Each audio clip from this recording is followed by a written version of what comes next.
Hey guys, my name is Ivan, your English teacher. I learned linguistics and phonetics at University of Chicago, so my explanation might be a little bit different compared to the other English teacher.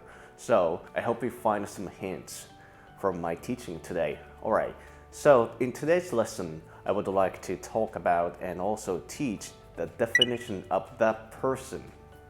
Now, many of you might be wondering, what's the person? The person is, for example, the first person is I, and the second person is you, and the third person, he, she, it. In today's lesson, I would like to talk about why they are called the person, and why the first person is I, why the second person is you, and why the third person is he, she, it. And also I'd like to explain why we have to add an S at the end of the verb when the subject is the third person. Alright? First, the reason why we call I as a first person, just imagine in your life, you are the main character, right? Okay, you are the main character, and the first person that appears into your life or into your story, it's gotta be me. I am the first person that appears, so we call it the first person. Okay, and the second person appear is you. Me, I am the first person appears, and you are the second person appears. So you is called the second person. All right. Okay, and next I and you, and then he appears at the third. So the third person is he. Okay, and then of course we have a plural. Okay, we, they. All right, so plural case, so I and you, so we call it we, it's plural. He, she, let's say there are a lot of people there, so we say they, all right?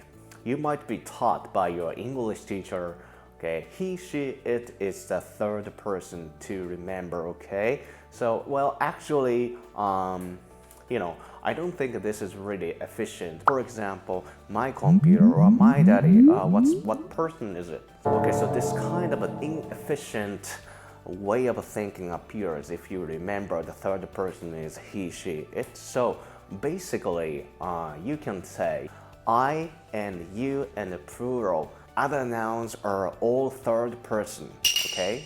Just remember again, I will explain. I and you and the plural, other nouns are the third person, okay? So for example, my dad or my friend. Yes, as long as it's singular, that's the third person, all right? Okay, so those are the definition of the name of why we call the first person, second person, and the third person, all right?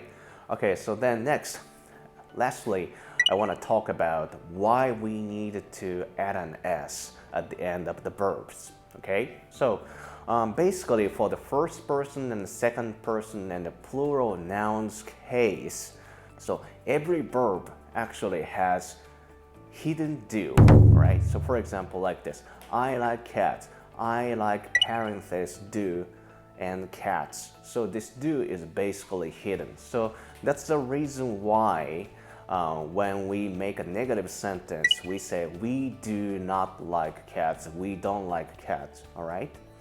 For example, when you want to make a question sentence, do you like cats? Okay, so some of my students or some of you might be thinking, where does this do appear from? Okay, so they actually do is hidden every single verbs, all right? Okay, so next, and then when the subject is third person, this hidden do turns into does, okay? The spelling rule, this S, SH, and CH, and an O, and an X, we needed to add ES, okay? So this do ends with O, all right?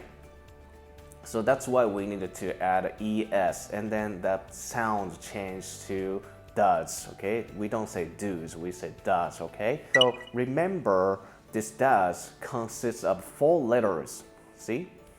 Do consists of 2 letters, so does is 4 letters, so that's a lot numbers. Okay, so this S cannot be hidden under the verb. So then this S appears at the end of the verb. Alright? And then when the verb ends with S, SH, CH, and O and X, ES appears because they cannot be hidden. Alright? As a proof, when we say, for example, she likes dogs. Okay? She likes dogs. Okay? So that is hidden there. Okay? And then we make a negative sentence. She does not like dogs. She doesn't like dogs. Okay? So this does appears to make a negative sentence. So does appeared. So es used to be at the end of the verb also moves away. Alright? And then now it's here.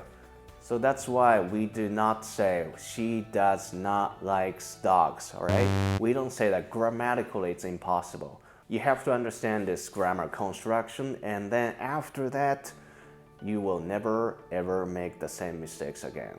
We can say the same thing too when we make a question sentence. For example, does she like dogs?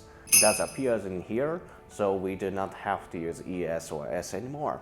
Alright?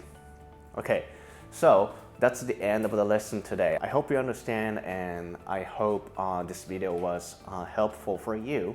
Okay, if you have any question, you can write comments below. And also, if you like this video, you can click the like button and subscribe my channel. If there are any videos you want me to make, you can drop a comment and I'll try to live up to it. Okay, thank you for watching. I'll see you guys at the next video. Thanks.